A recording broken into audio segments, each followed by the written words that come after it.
මම අද කියන්නේ එක මිනිහෙක් ගැන. මේ මිනිහයාට මේ ලෝකේ තමන්ගේ කියලා හිටියේ තමන්ගේ අම්මා විතරයි. පවුලෙන් කියලා උරුම වුණු මහ ලොකු දේපලක්වත් හොඳ අධ්‍යාපනයක්වත් මෙයාට තිබුණේ නැහැ. අනාගතේ කොතනින් පටන් ගන්නද කියන ප්‍රශ්නාර්ථය විතරයි මෙයාට තිබ්බේ. අඩුම තරමේ යම් බලාපොරොත්තුවක්වත් මෙයාට තිබ්බේ නැහැ. මෙයාගේ නම ටොම්. ටොම් ජීවත් වුණේ ඇමරිකාවේ කැස්ටල් කෝම් කියන පිටිසර ගමක. ටොම්ට වයස අවුරුදු 25යි. එන්න ආර්ථික ගැටලුත් එක්ක ටොම් තීරණය කරනවා රස්සාවක් හොයාගෙන කෙන් ප්‍රාන්තයට යන්න. හොඳ අධ්‍යාපනයක් නැති නිසාම ටොම්ට හොයාගන්න පුළුවන් වුණේ ඇමරිකාවේ ෆැක්ටරි එක ස්ටොක් සිකියුරිටි ලෙස පුංචි රස්සාවක් එක්ක කුඩා වැටුපක්. ඔහුගේ සේවා මුරය වුණේ රාත්‍රී 7 ඉඳලා පාන්දර 3 දක්වා. ඔහුට ජීවත් වෙන්න සිද්ධ වුණේ රැකියාව ඉඳලා කිලෝමීටර් 5ක් පමණ දුරින් තියෙන කුඩා බෝඩින් කාමරයක. පුංචි මෙට්ට කවරයයි කැඩිච්ච ෆෑන් එකයි ඩිම් වෙච්ච ලයිට් එකකුයි විතරයි ඒ කාමරයේ තිබ්බේ. ඔහුගේ මව සතියකට එක වතාවක් හැමදාම දුරකථනයේ නැමතුමක් දෙනවා. ඇය හැමදාම කිව්වේ ටොම් ඔයා ඉක්මනට ඔයාගේ ජීවිතේ සාර්ථක කරගන්න. අම්මා හැමදාම ඔයාගේ ළඟ ඉන්න එකක් නෑ කියලා. මාස ගණනාවක් රාත්‍රී නිින්දක්වත් නැතුව ගෙවන ජීවිතය. බෝඩිමට ගිය පසුව ගෙවන කාර්කශ තත්වය. නැවත හවස අවදි වී පයින්ම ඇවිද යන කිලෝමීටර ගණන. මෙන්න මේ කියන හැමදේම හිතේ තියාගෙන ටොම් අම්මට කිව්වේ හරි අම්මා මම ඉක්මනින්ම දියුණු වෙන්නම් කියලා. හැබැයි එහෙම කරන්නේ කොහොමද කියලා කිසිම මාර්ගයක් ටොම්ට පේන්න තිබ්බේ නැහැ. අඩුම තරමේ ඉස්සරහට මොනවද කරන්න කියලාවත් හිතන්න වෙලාවක් ටොම්ට තිබ්බේ නැහැ. රාත්‍රී එළි වෙනකන් අවදි වෙලා ඉන්න ටොම් පාන්දර එන්නේ පුදුම විඩාවකින් හා නිදිවර ගතියකින්. ඉතින් ඔහු හවස 4 වෙනකම්ම කරන්නේ නිදා ගන්න එක.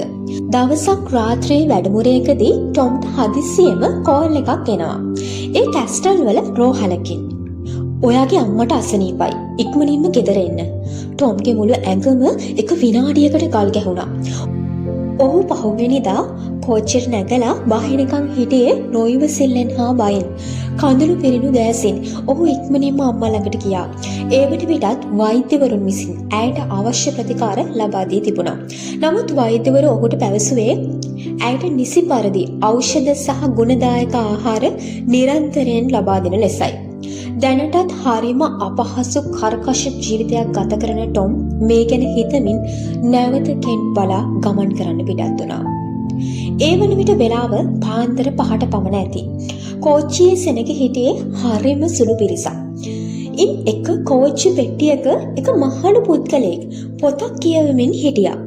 මේ අපූර්ව පුද්ගලයා දැනට කෙන් ප්‍රාන්තයේ ධනවත්ම පුද්ගලයා සර් ජෝන් හැරිස්ටන්. ටොම් ඔහු ළඟට ගියා.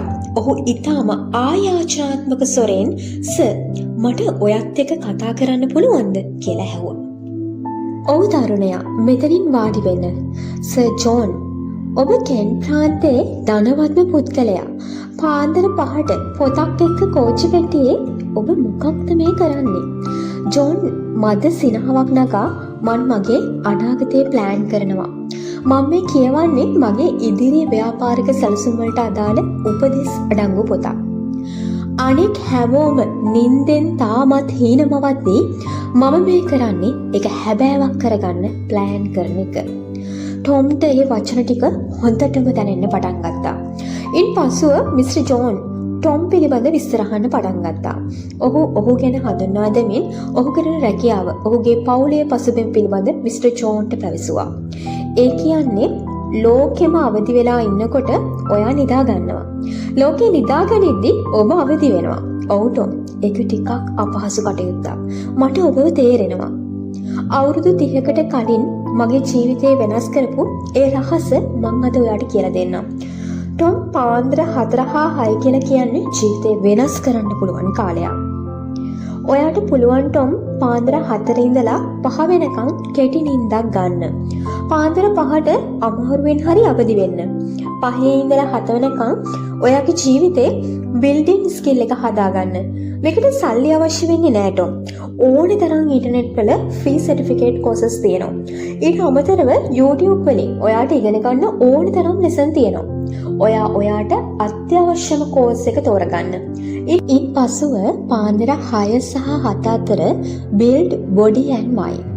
ඔයාගේ මනස සහ ශරීරය වෙනුවෙන් එක්සර්සයිස් කරන්න පුරුදු වෙන්න. මෙඩිටේෂන් කරන්න පුරුදු වෙන්න.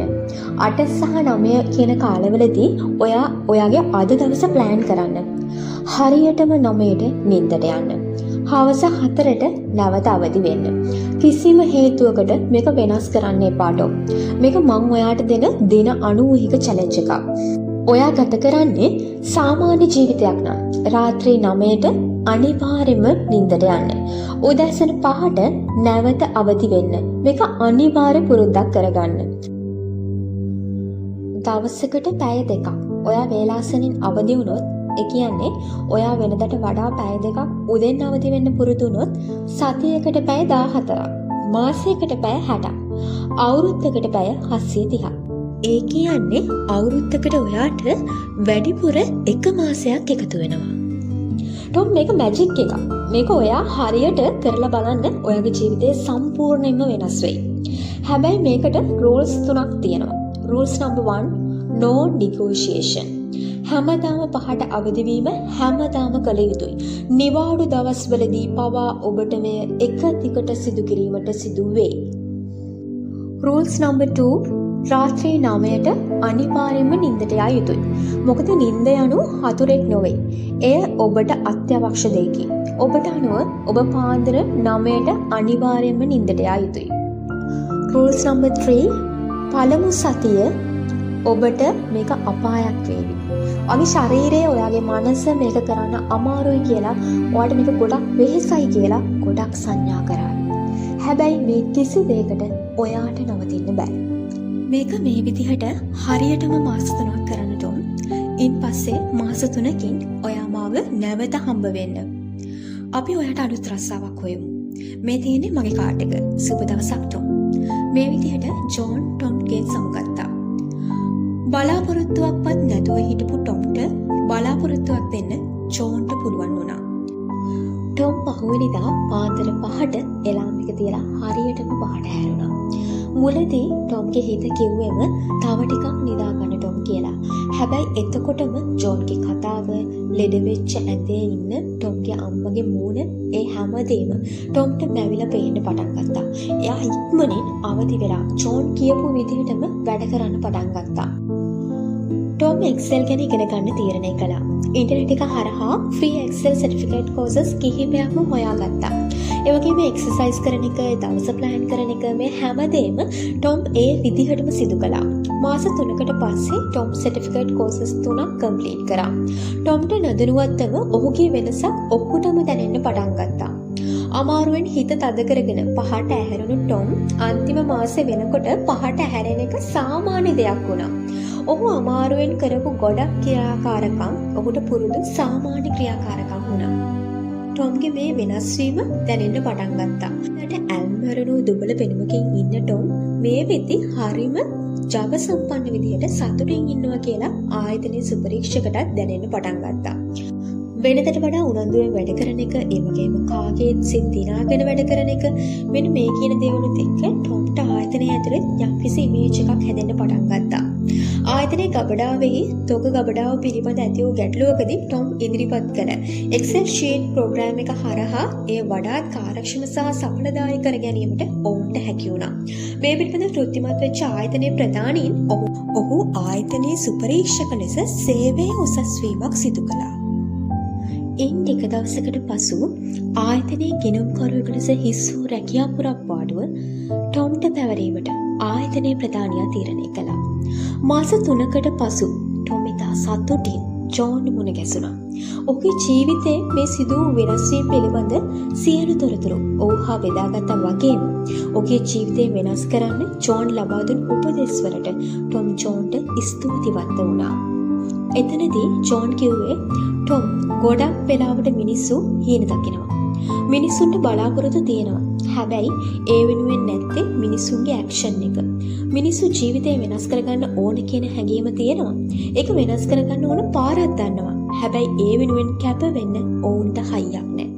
ඉතින් මම නෙමෙයි ඔයා ඒ දේ කළාට හරියටම අවුරුද්දකට පස්සේ කෙන් ප්‍රාන්තයේ බෝඩින් කාමරයක පුංචි මෙට්ට කවරයයි කැඩිච්ච ෆෑන් එකයි ඩිම් වෙච්ච ලයිට් එකයි එක්ක හිටපු ටොම්ට අහම්බෙන් වගේ හම්බ වුණු ජෝන්ගේ දින 91 චැලෙන්ජ් එකත් එක්ක ජීවිතේ හිතා ගන්නවත් බැරි තරමේ ඇතිවෙච්ච වෙනසත් සමග මේ වෙද්දි තට්ටු නිවහල් සංකීර්ණයක උසම තට්ටුවේ ශීත කරපු කාමරයක සුඛෝපභෝගී ජීවිතයක් තමන්ගේ අම්මත් එක්ක ගත කරනවා. එතකට පස්සේ ටොම් එම ආයතනයේ ප්‍රධාන ගණකාධිකාරී බවට පත් වුණා. කෙන් ප්‍රාන්තයේ ඉතා කුඩා බෝඩින් කාමරයක ඉතාමත් අඩු පහසුකම් සහිත ජීවිතයක් ගත කරපු ටොම් මේ වෙනකොට කෙන් ප්‍රාන්තයේම තට්ටු මහල් නිවාස සංකීර්ණයක ශීත කාමරයක තමන්ගේ අම්මත් එක්ක අධි සුඛෝපභෝගී ජීවිතයක් ගත කරනවා. ඉතින් මේ ටොම්ගේ ජීවිත කතාව මේක අහන් ඉඳපු ඔයත් මේ වගේ ටොම් කෙනෙක් වෙන්න ඇති. සමහරක් විට ටොම්ට වගේ ප්‍රශ්න ගොඩක් ඔයාට ඇති. සමහරක් විට ඒ තරමටම ප්‍රශ්න ඔයාට නැතුවත් ඇති. ඔයත් කැමති නම් උදෑසන 5 දින 90 චැලෙන්ජ් එකට ලයික් එකක් දාලා ජොයින් වෙන්න. අපි අද ඉඳන්ම මේක පටන් ගමු. ඉතින් මට නැවතත් මතක් කරන්න තියෙන්නේ මිස්ටර් ජෝන් කියපු කතාවක්. අනිත් මිනිස්සු හීන දකිනකොට පාන්දර ඇඳ උඩ ඉඳගෙන අපි හීන ක්‍රියාත්මක කරන්න වැඩ කරනවට. ඔව්. මේ කතාවේ ලොකු දෙයක් හිතන්න තියෙනවා.